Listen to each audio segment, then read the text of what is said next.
nosso, vai começar o debate por aqui. Uma boa tarde para você de todos os lugares do Brasil e do mundo. Bom, o time está em campo, ano começando, vida nova e os assuntos não param por aqui. Boa tarde para você, João Paulo Capelani. Boa tarde para você, feliz ano novo mais uma vez para todo mundo. Teve gente que abusou da ceia, viu, Vê? Nossa, você está fazendo estragos até hoje, foi pesada a situação, hein? Tá pesado mesmo. Chico Garcia, tudo bem com você? Animado? Opa, mas tem coisas que não mudam, né? O ano vira, mas tem essa latinha aí, pai. Muito Eu tenho bom certeza. estar com vocês mais uma vez. Ô, Chico, eu tenho certeza que alguém já está montando a agenda dos jantares e almoços. Meu Deus. Claro, desde já, não é? Com antecedência, se preparando. João Pedro Sgarbi, boa tarde pra você. Que olhar é esse de avaliação? Não, falando em ceia, eu pensei... Esquece, deixa pra lá esse assunto. Tudo bem, Rê? Tem um ano maravilhoso pra todos nós e meu amiguinho Ulisses Costa. Ulisses, como você é prestigiado pelos seus colegas, como eles Show adoram demais. você. Por exemplo, seria uma ceia não farta com esse menino à mesa, né? Servido à mesa. Isso aqui é uma uva passa. Seria fit. Uma uva passa. Agora, o Capelanes, mais uma vez, eu salvei a vida dele. Não creio. Ele seria o porquinho da ceia com a maçãzinha na boca, eu fui lá e tirei ele do forno. Agora, Ronaldo Giovanelli, Diga, você Bebê. percebe que apesar de já estarmos em 2025, os nossos colegas não esquecem o ano passado. É, e tem gente que passou aí, não sei, passou rolando, né, o ano, porque é o tamanho que tá essas crianças. O mundo gira, né? O mundo gira, pra alguns capota. Mas vamos que vamos. Boa. Agora, eu quero falar com vocês antes... Peraí, só deixa eu mostrar o Everton Guimarães, né? Será que ele apareceu? Esse é o... Que ele não apareceu ainda, agora sim! Da moringa, velho. Agora ele chega com tudo. Everton, estamos em 2025, cheios de projetos, ideias. E o pessoal aqui parece que não muda, não tem jeito, hein? Todo mundo igual, que coisa estranha. Tomara que eu chegue a mais finais, só que em 25 que eu ganhe, né? Porque ano passado foi difícil, foi um final de ano trágico, Renata. É, as marcas, as feridas, as cicatrizes, não é? Chegou em 3 finais com mineiros e não levou nenhuma. Nem a Sul-Americana, nem a Copa do Brasil e muito menos a Libertadores. Agora, vocês sabem que títulos e conquistas passam também pela performance de um técnico, não é? O trabalho aplicado, a escolha dos jogadores, a metodologia, a questão tática, tudo isso vai levando uma equipe a ter uma configuração de vitoriosa e ganhando títulos por consequência. Olha, Calma, chegou cedo, hein? Mal começou o programa, já se manifestou, dá uma segurada aí, porque o seguinte, os brasileiros, os nossos treinadores, já fizeram sucesso, já foram muito elogiados e hoje temos uma safra muito pequena de técnicos que se destacam. Os brasileiros não estão mais no auge, muitos medalhões já se aposentaram, trocaram de funções e não vimos uma renovação, uma reciclagem. Em contrapartida, temos estrangeiros chegando, aplicando seus métodos e dando certo. O campeão brasileiro é um técnico estrangeiro, o campeão da Libertadores a mesma coisa. Então, só para citar, claro, Felipe Luiz chegou no finalzinho, ganhou a Copa do Brasil com o Flamengo, mas agora em 2025 é que ele vai ter um trabalho pleno, completo, que nós vamos ver do início ao fim, fazendo pré-temporada. Aí é diferente. É isso que eu quero discutir com vocês. Por que os técnicos brasileiros não aparecem tanto, não brilham e não se destacam? A Tatiana Tavares vai tentar trazer algumas explicações. Bom, aí temos um panorama de alguns treinadores que estão surgindo. O Carpini, por exemplo, ganhou título no ano passado, a Supercopa do Brasil pelo São Paulo. Conseguiu, pela primeira vez, levar o tricolor paulista a vencer em Itaquera, né, Ronaldo? E depois acabou tendo a sua trajetória abreviada. Por que, Chico Garcia, que os treinadores brasileiros não conseguem se sobressair neste momento? Qual é o problema? Qual é o atraso? Eu vejo 2 fatores. Primeiro, que os estrangeiros chegaram aqui e mostraram muita competência, né? A gente tem desde Jorge Jesus ali, Abel Ferreira, um símbolo de técnicos que chegam aqui e trazem títulos, metodologias, trabalhos. A gente já fala há muitos anos aqui que a escola portuguesa, ela começa a formar técnicos quando eles ainda são jogadores. Isso tem 30, 40 anos. A gente começou agora, tem pouco mais de 10 anos com a CBF Academy, né, para formar novos profissionais. Então, assim, a gente está atrasado. A Argentina também tem cursos de técnicos e é por isso, e também pelo idioma, que eles acabam exportando mais para o mundo do que os técnicos brasileiros. Mas aqui, os nossos treinadores, e a gente tem vários ao longo da história, sempre foram bem, sempre comandaram a seleção, somos pentacampeões com técnicos brasileiros sempre, né? A questão é que o mundo mudou, o futebol mudou, evoluiu, a parte tática, ela ficou, os conceitos, né, eles evoluíram muito, ficou um futebol mais físico e estudioso, os espaços são menores e eles estão na frente da gente, esse é um ponto. O outro é a paciência do torcedor e dos dirigentes, ela é muito maior com estrangeiros do que com brasileiros. A gente citou o Thiago Carpini aí, ele não fez só esse título da Supercopa pelo São Paulo e aí depois no Paulista se atrapalhou um pouquinho e logo foi demitido. Mas ele tem um acesso pelo Juventude, ele tem uma final de Paulista com Água Santa, ele já vem fazendo bons trabalhos. Recuperou Vitória temporada passada. Então ele vem numa sequência, mas se você não dá tempo, o Roger Machado, que a gente brinca muito aqui, ele sempre disse, né, meu trabalho aqui no Inter, ele tá igual aos outros, a diferença é que eles foram interrompidos em outras equipes. Porque no Palmeiras, lá em 2018, ele faz a melhor campanha da fase de grupos da Libertadores. Mas aí na sequência ali, perde uns joguinhos no Brasileiro, tiram para botar o Filipão na reta final. No Atlético Mineiro foi campeão estadual, no Bahia foi campeão estadual. Mas e a sequência? Estou citando alguns aqui de técnicos promissores. Se ele for jovens. campeão estadual esse ano, tá ótimo, tá excelente, tá divino, tá tudo de bom. Olha, um estadual E posso apenas. falar pra você? O quê? Vai ser. Agora não é. Não, dia Agora 2 de janeiro já tem que ouvir isso. Agora não é mais. Inter. Parabéns, Grêmio. Parabéns, Grêmio. Nós seremos campeões, nós seremos campeões. O Roger já foi campeão pelo Fala Grêmio. do teu time que foi já foi vexame campeão ano pelo Grêmio passado, vai. estadual. Já foi campeão pelo Grêmio de muitas formas também como jogador. O cara quer falar de futebol, que o time dele foi um vexame ano passado, uma vergonha o ano seu passado. foi bem O que demais, o São irmão. Paulo O assunto fez é técnico, foi uma viu, vergonha. Luiz? Agora, Renato, uma coisa que é interessante sobre treinadores, pode analisar. Os treinadores, indiscutível, os treinadores que vêm, principalmente de Portugal, porque a língua facilita essa relação com os atletas, né? Por isso que o argentino, bem citado pelo Chico, se dá muito bem fora da Argentina. Né? Agora, olha os elencos que eles pegam. Analisa o treinador estrangeiro chegando, o elenco que ele pega. Sempre são grandes elencos. Raramente pegam times ruins. Né? Eu acho que o Vojvoda é um treinador que se destaca um pouco mais devido a esse trabalho longevo que ele tem dentro do time do Fortaleza. É um time mediano, não é um time de uma competição de grandes atletas, aquela coisa. Então, o Vojvoda, para mim, é um dos grandes destaques do futebol brasileiro em termos de estrangeiro, porque você tem que analisar o elenco, né? Você pega técnico do Botafogo, Castro, chega com uma seleção na mão. O Abel teve seleções na mão, que é o técnico estrangeiro que mais venceu no Palmeiras, que tem uma história incrível no Palmeiras, né? O ano passado, quando ele pede jogadores fundamentais, o que acontece com o Palmeiras?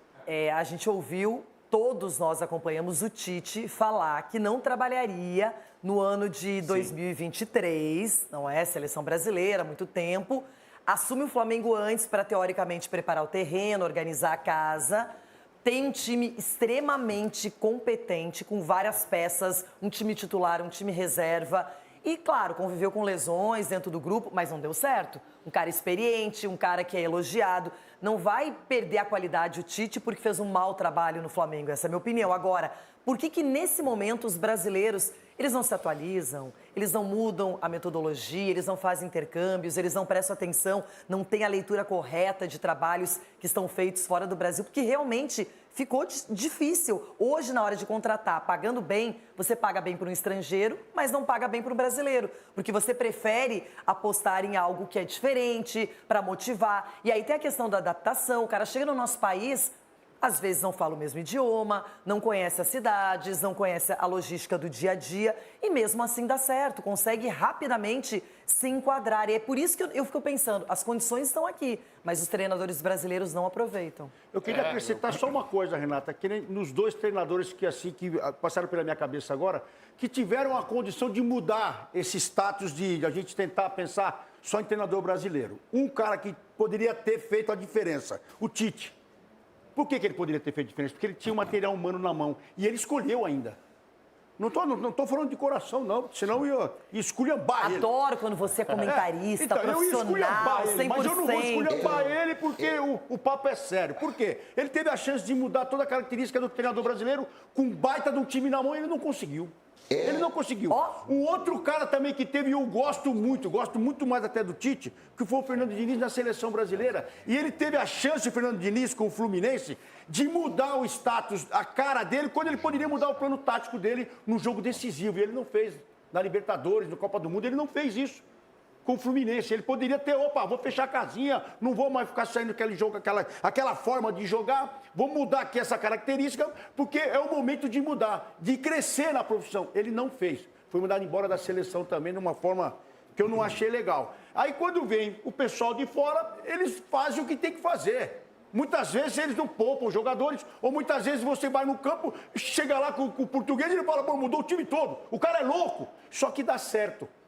Por quê? Porque ele fez um trabalho descansando umas peças e funciona dentro de campo. E o treinador brasileiro tem essa dificuldade de mudar aquele negócio tático que ele colocou e chegar na última rodada e ele fala, não vou mudar porque eu tô com medo. Dificuldade ou não prepara um plano B? Eu acho que é dificuldade mesmo, porque ele apostou tanto naquela forma de jogar que chega numa hora que ele tem que mostrar que no outro lado dele ele fica com medo. Não, é a preguiça. Eles são Não, mas medrosos. Eles estão sempre a perigo. É que é um debate. Eles estão sempre a perigo. pra mim, O estrangeiro tem paciência das pessoas, né? Mas ele, A questão do resultado no Brasil prevalece, mas que eu ela ia prevalece falar. para todos. Agora, Quando você- o estrangeiro também é demitido. Mas quando Já você vimos tem- acontecer isso no Corinthians mas com tem o uma Antônio questão- Oliveira, quando você- que não uma tinha questão material aí. humano. Mas, então, E aí pegaram e pediram a cabeça do cara. Mas- Quando Você você falou pega do- o Renato Gaúcho, que fala, não vou fazer o curso da CBF que eu não preciso, eu não vou estudar, não vou ver, Ah, mas isso que é um lá treinador atrás, de... né? Mas Ele aconteceu. falou isso, mas ele fez. Aconteceu, Mas fez, ele porque fez. foi obrigado, senão não Mas poderia claro, ficar na mas beira do todos fazem campo. que são Mas o que o obrigados. Ulisses está falando é a Obrigado, questão da entendeu? mentalidade, né? Entendeu? Dos treinadores brasileiros. A mentalidade é o seguinte, o brasileiro ele tem que se adaptar. Um dos piores treinadores da história do futebol do Brasil, para mim,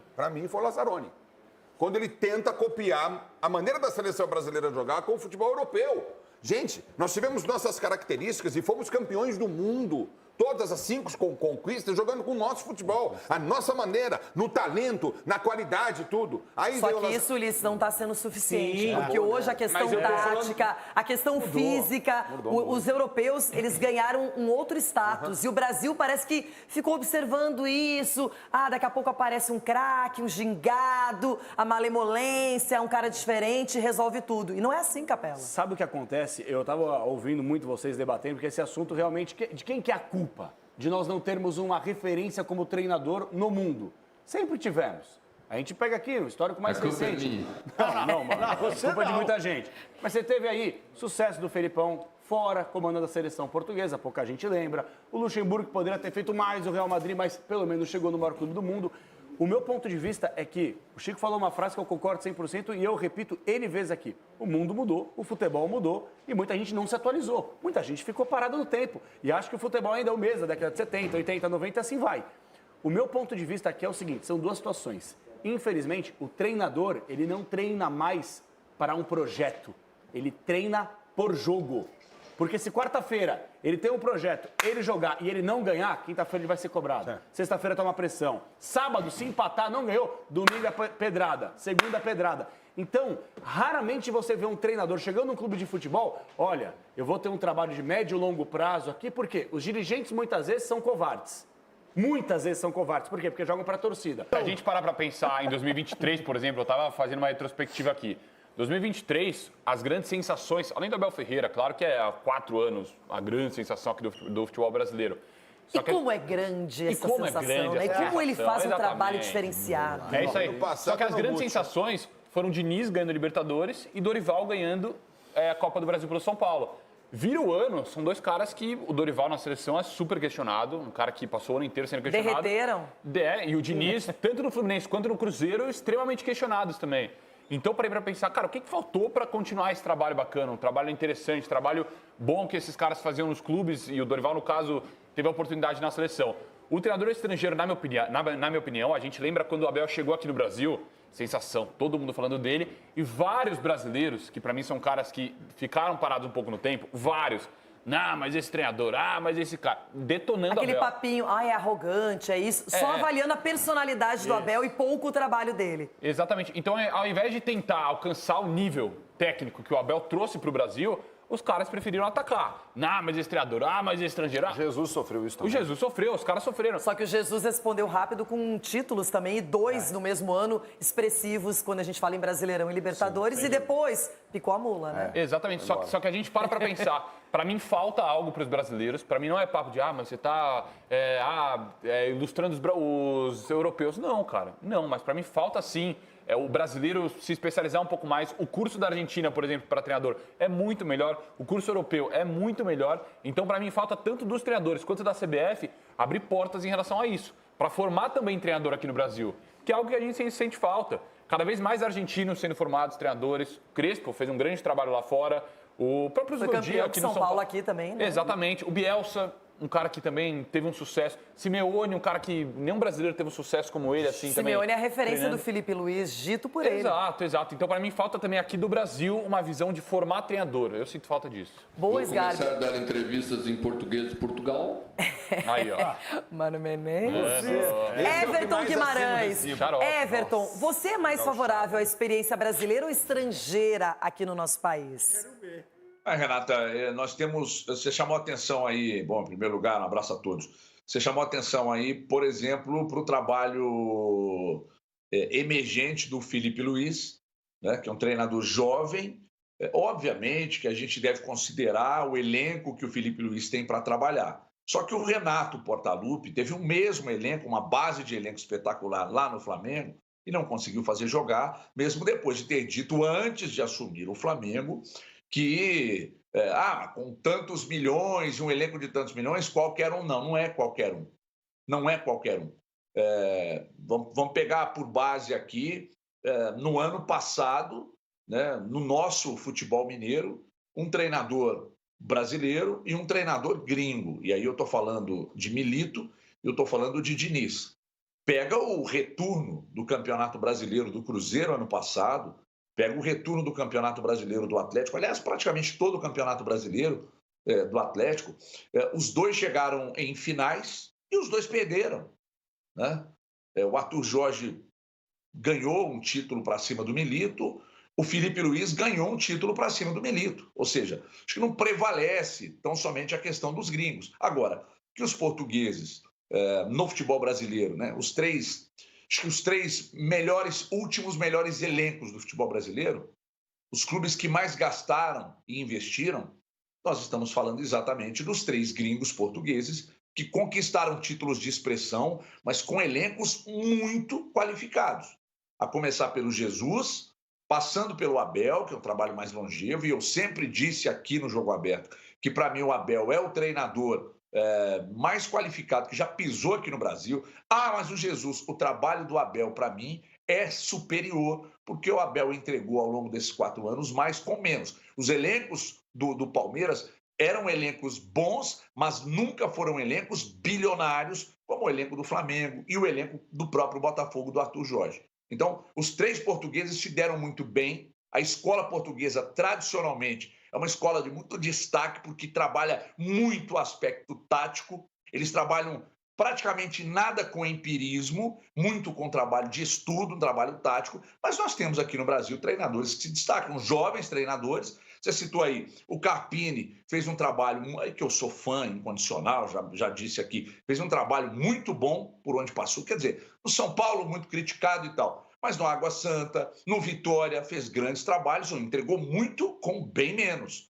né? E o próprio Felipe Luiz, que eu acho que é uma referência de um cara que vem de uma escola, né, onde ele se moldou, ele se forjou lá na Espanha, daí ele chega aqui, assume o Flamengo e é um outro Flamengo. E é um cara que se impõe mesmo com pouca idade, mas com uma seriedade absurda. Então, assim, eu entendo que a escola dos gringos é uma escola que chama atenção. Olha a reviravolta. Foi um cara que eu pedi a cabeça dele aqui ano passado, o Ramon Dias. Olha a reviravolta que esse cara causou no Corinthians. Então, os gringos, eu acho que a escola argentina, a escola portuguesa, ela é superior à nossa. Aqui ainda pega um pouco do empirismo, um pouco da imposição, porque eu estou no meu país, eu falo português, então as pessoas têm que me dar mais oportunidade. Futebol não é assim mais.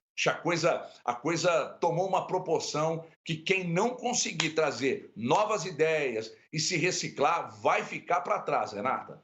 É complicado, porque a gente não vê uma reação dos treinadores, não vê algo novo, diferente. E inovação é fundamental em qualquer trabalho, em qualquer empresa. Seja uma SAF, um clube, em qualquer momento no futebol você precisa de uma gestão preparada. Rápido intervalo, voltaremos para falar sobre técnicos brasileiros e estrangeiros. Essa comparação vem trazendo dor de cabeça. Voltamos com o debate Jogo Aberto aqui na Band e é o seguinte, treinadores estrangeiros e brasileiros. No Campeonato Brasileiro, que é a nossa grande referência, tivemos um técnico estrangeiro vencendo a competição, segundo lugar, a mesma coisa, não é? E aí, só para fazer um panorama dos 6 primeiros, tivemos brasileiros também, Felipe Luiz e Roger Machado, mas o Vojvoda é argentino e vai muito bem. Você contrataria para o Atlético Paranaense o Ramon Dias ou o Vojvoda? Vojvoda há Por muito quê? tempo. Quase, hein? Eu acho o Vojvoda muito mais treinador, mais gabaritado, conhece mais o futebol brasileiro, mais experiente. Talvez não em relação à parte externa, mas ao futebol brasileiro mais adaptado, acho que sim. Mas o Ramon, ele tomou muita porrada porque caiu nas Copas. Só que o Ramon foi contratado por quê? Para salvar o Corinthians do rebaixamento. A referência da contratação dele foi que o Vasco não caiu, não barrou. Não vai barrar. Você Exatamente. estando no Corinthians, você estando no Corinthians, você tem que Mas disputando ele, uma semifinal de Chico, Copa. Você tem que- disputando você tem que 3 ganhar. competições, Não, tendo que claro fugir é de mais uma zona de difícil, claro que é rebaixamento, mais difícil. disputando contra um Flamengo numa Copa Mas do aí, Brasil. aí vai pra casa, né? Se você O não tem Racing condições de que treinar ganhou um a time que Sul-Americana, né? disputa O tudo. Racing é um bom time, então, pô... Agora, é isso que eu digo. Às vezes, só o resultado não é suficiente para credenciar, para avaliar o trabalho de um técnico. E, às vezes, o resultado é o que faz toda a diferença mesmo. Chico, e aí? Qual é o critério? Como é que a gente vai conseguir entender qual é o melhor treinador para um time? Aquele que está aqui, que é brasileiro, que conhece a nossa realidade? Ou aquele que pode chegar com algo diferente, algo motivador? Por mais distante que isso possa parecer, a questão das SAFs, elas trazem o quê? Profissionalização. Então, você coloca as pessoas certas nos cargos corretos. Se você tem uma diretoria competente, o resultado não vem, esse dirigente tem que avaliar se o trabalho do dia a dia é bom. Se o treinador perdeu o elenco ou não, porque isso acontece também. Aliás, isso derruba treinador. O cara tá ganhando, mas o elenco não fecha com ele, acabou. Esquece. Aconteceu isso com o Tite. Exato. Em algum momento não vai mais ter como. Você quer maior exemplo do que o Carille, que nós estávamos mostrando. mostrando o Carille até há pouco aqui. Ele foi campeão da Série B, foi dispensado. Tchau. Mas tá certo. Mas foi questionado Mas tá bem certo. antes do título já. Mas tinha que ter saído mesmo. Por quê? Quem assiste jogo do Santos pode falar com mais propriedade do que eu. O time do Santos era um nada catado em disso. campo. Era um time desorganizado. E o Carille falava muitas vezes. O Carille falava. O Carille caiu também muito pelas entrevistas péssimas que ele deu. Tem entrevista coletiva que derruba o treinador, fica comparando toda hora com o Corinthians, que é o maior rival do Santos. Aí ficaram com o Não foi ciúminho. legal. Subiu porque tinha que subir, porque era a maior força salarial da Série B. Não é assim, não. E o Santos tinha que Irmão, subir. ele Era subiu em assim. segundo. Você que Era não assim, daí. acompanhou a Série B, Tinha tá que falando essa subir. besteira Tinha que aí. subir. É que o Não Santos, em algum momento, ficou 4 jogos sem vencer, isso aí colocou pressão. Mas, no final das contas, não sei até por que a gente não conhece todos os bastidores, mas ele permaneceu e ganhou o título. Mas o simples é Só que simples. isso não foi suficiente para ele estar na Série A com o Santos. Quando ele compara Corinthians e Santos, ele caiu. Foi Mas aí, é isso aí. Foi aí. Mas eu acho que já começou bem antes, porque isso foi bem no final. No nosso tema aqui, o que acontece hoje é que, além do resultado, o Carille é campeão brasileiro em 2017. Mas o resultado até hoje é questionável. Por quê? Porque chega o Jorge Jesus e entrega resultado e desempenho. E aí a gente começa a exigir uma régua mais alta. Mas isso aí pra mim não existe muito, não, Chico. Esse negócio de resultado e desempenho. O Santos não estava jogando sabe bem. por quê? Ganhou, mas não foi suficiente. Só se falava em Luiz Castro. O Arthur Jorge já deixou o Luiz Castro para trás. Esquece, ninguém mais pensa no Castro. Se você tiver a chance de fazer uma temporada em alto nível, com os jogadores certos, nas competições que o torcedor deseja, você tem muita chance de se sagrar campeão. Everton. Vai falar? Há meia hora agora. Meu Deus. A gente está destacando aqui, falando de treinadores gringos que roubam a cena, mas tem um grande número de treinadores também que chegaram com toda a pompa e circunstância ao futebol brasileiro e que não viraram nada, né, Renata? Então, Paulo Bento, Ricardo Sapinto, Sérgio Vieira, Turco Mohamed, Kudê. O Kudê conseguiu fazer 2 péssimos trabalhos. É que no Inter ainda tem umas viúvas por lá. Aqui no Atlético, ele quando é lembrado, é motivo de chacota total. Né? Então, Kudê, Miguel Ramírez. Né? Então, nós estamos falando de um alto número de treinadores gringos também, que fora do país eles conquistaram alguma coisa, mas aqui no país eles fracassaram. né? É óbvio que eu, sinceramente, eu vejo que o Cudê, talvez, entre todos, foi o treinador que teve talvez elencos melhores, com o Atlético e com o Inter. Mas o Miguel Ramírez não virou nada no Inter. O Ricardo Sapinto no Vasco também, na época que o Ricardo Sapinto chegou lá, o time era muito ruim. O Paulo Bento, né, passou pelo Cruzeiro aqui, não deixou saudade nenhuma. O Sérgio Vieira foi outro treinador que chegou com pompa e circunstância no país, mas também não virou nada. Será que esse ano os treinadores estrangeiros vão nadar de braçada? Vão ter a melhor performance aqui no Brasil? Ou será que os brasileiros vão reagir, vão mostrar algo diferente, empolgante para a torcida e para a imprensa? Olho no Roger Machado, hein? Tomara, Chico! Tomara!